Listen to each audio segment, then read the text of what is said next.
they're still gonna put it up there, don't they? They gotta build it. I'm taking over his show for an hour, and Mark, thanks so much for letting me do that. Two great guys here tonight. One of them is Father Tony Gomez. Hello, Randy. Father Tony is my priest from St. Linus Catholic Church and an amazing, amazing inspiration to so many of us here in the community. Well, thank you. Most people haven't met you in the community yet, so I can take credit for being belong to my church. Now, Father Tony, let me ask you a question here. How in the world did you get into the priesthood? They called me. Who called you? The vocations office from the diocese They said called that's it, me. you're gonna go it. But I mean, but you were late in life when you became a priest. I was. Nobody knows my age. They know me as 19 years old, so I won't give you a year, but I kind of know how old you are, but I'm not gonna say anything. I'll tell you the truth, Randy. You know, one day I made one of the most serious prayers I'd ever made in my life and said, Lord, if you want me to be a priest, do something about it, because I won't. Because you won't? Yeah, because I wanted a wife and family Oh, and yeah, children yeah, and all of those things. But if you want that and you take the first step, I'll follow through. Now, didn't you used to do some professional roller skating? Well. Is it like roller derby? No, well, I only did that once. Okay, okay. I only did that once, but I spent the first half of my life racing. Okay, so are you the only roller skating Catholic priest in the history of America? Probably. Maybe. You know Father Frank Hicks? I do. Father I do know Frank Frank. has 6 Harley Davidson. I know he does. Wow. There you go. Yeah. Dennis and I, let's talk about some faith and politics. Faith and politics. Now, you were a member of the LA City Council. I was. How did your faith... I said a lot of prayers at the LA City Council. How did you... In fact, I brought in prayers and someone protested to say that we should start off each meeting with a prayer. Someone protested, you can't do that. You have to separation between church and state. And all I did was want to say a prayer when we began the council meeting. We did get the opportunity to say the Pledge of Allegiance at the first council meeting of the week.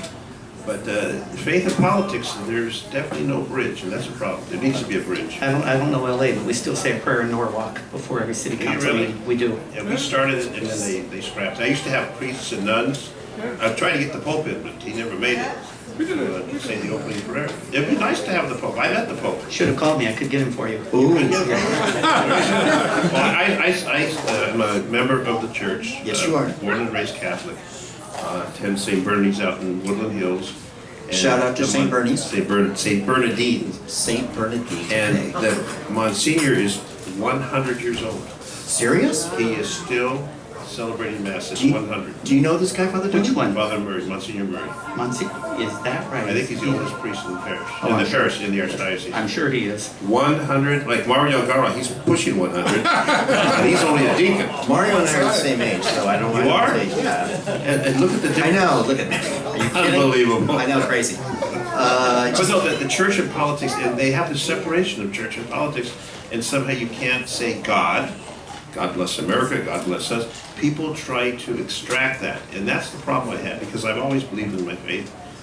I went to the seminary to actually be a Catholic priest. I was called, and then I was kicked out. Then I had a wife and kids and got divorced. Now, Father Tony... So I should have become a priest. Yeah, there you go. But Father Tony, let me ask you a question here. You have a lot of elected officials that are in your congregation. We do. How does do any of them, how do you separate church and state in regards to knowing how they may vote on a certain issue that may not be compatible with the Catholic doctrine? Confession, Oh. Confession, Father, confession. It's a tough issue because, well, of course, I can't talk about what I hear in confession. Oh, yeah. I'd like to know what Mario confessed. Anytime I want to, I can talk about our values and what we believe in and what we don't believe in. And I'm more than willing to talk about that at any time. Does it make you hopeful that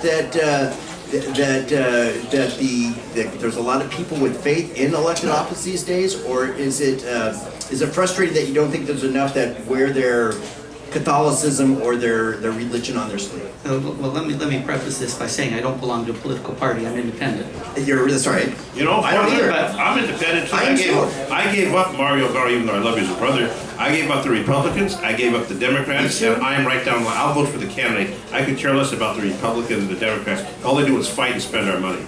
I vote independent. I am too. I'm a registered independent also. Now, that being said, it does make me hopeful that many elected officials come to church. Yeah. But it's discouraging that many of them are Democrats and will put the party line ahead of our values. You go to church?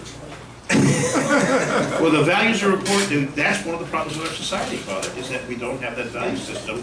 When I had the nuns, Sisters of Providence, they would teach you a value system, and if you'd understand the value system when you went home, and it would be reinforced at home by mom and dad.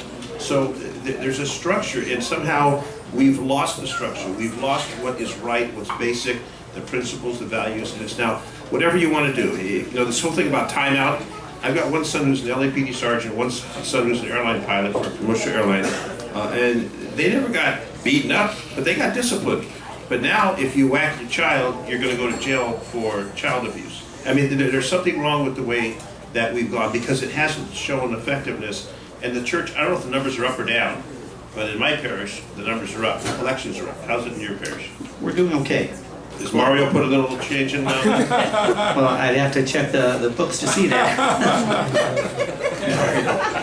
Keep going. He promises a lot. Lip service for Mario. See, Mario promised if I was elected, I'd give the church a lot of money. There you It's okay. go, right, yeah. Oh my gosh, I am so in trouble tomorrow. When I go to Hey, you go to confession. I gotta get, as a matter of fact, Father Tony's my confessor. That's right. He has gotten an earful over the years with me, let me tell you. But you do the confession with the open street? No, we don't do that old school stuff. So what would you free me to tell everybody? Wait, I wouldn't want to say.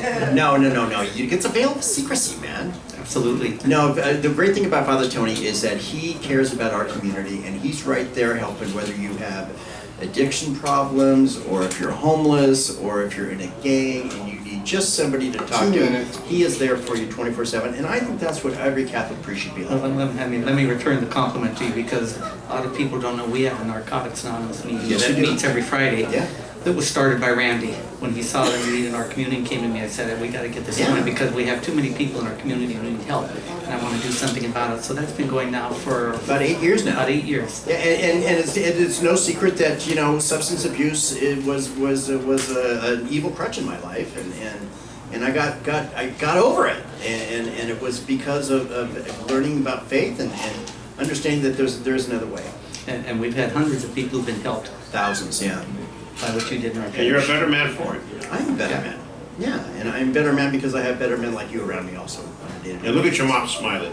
There she is. No, she's not smiling, she's praying to God. So, Father Tony, you're a Dodger fan, I love the Dodgers. and you also love UCLA. Yeah! What is going on with the Lakers? What was that all about this year? Come on, man. Look, you got to be faithful to your team, whether they're good or they're bad. Yeah, but come on. Three things you have to remember. Yes. The enemy. Who? Angels, USC, and the Clippers. Oh. Are you kidding me? And whoever else is playing our teams. Martin Gonzalez over here is our seminarian. Martin. Right here. Is he out of control? But he's young. He's coming up to St. Bernard's Parish, though. He's going to be out at St. Bernard's. He's going to be at St. Bernardines? Yes, he is. No, Martin Gonzalez is one of my inspirational guys here. He's one of my posse members. He's going to be a priest, for goodness sakes. And how many young people are going to the priesthood today? Not enough. More than More than we think? it's increasing right now. Could you imagine if I went to the priesthood? Father Pirate. Father Randy. Hey, listen, Tony Gomez, my priest extraordinaire, and Dennis Zine, former member of the Los Angeles City Council. Thank you so much for joining us today on the Randy Economy Show. Can we have a closing blessing, maybe? Well, we will. Yeah, sure. What do we do? We just do the. And now when they punch us and finish, it's better to do something. There you go. Do we have time? He said. I think you And did. we love Jewish people, too, by the way. We love everybody here on the Randy Economy Show. Hey, coming up. Shalom. Shalom!